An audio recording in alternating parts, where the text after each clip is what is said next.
Les ministres des Affaires étrangères du Brésil, de Russie, d'Inde, de Chine et d'Afrique du Sud se sont rencontrés avant le sommet des BRICS, qui se tiendra à Johannesburg en août. Les discussions ont été dominées par l'élargissement du bloc à d'autres pays en développement.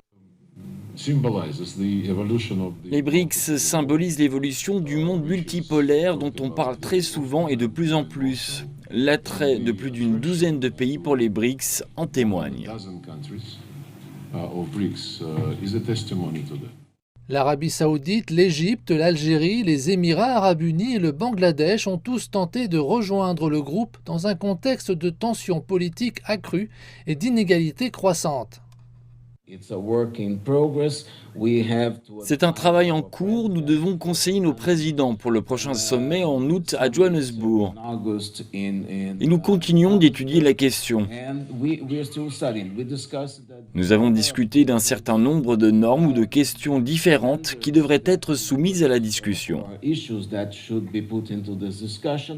Il s'agit d'une part de consolider la façon dont les membres actuels des BRICS travaillent les uns avec les autres. La deuxième partie concerne la manière dont les BRICS impliquent les pays non membres des BRICS. Et la troisième partie concerne la manière dont nous envisageons une expansion potentielle.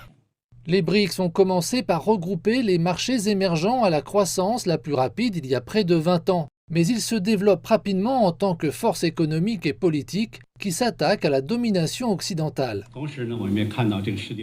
Ils construisent des cercles exclusifs et tentent d'étouffer, de contenir le développement de la Chine et d'autres pays en développement.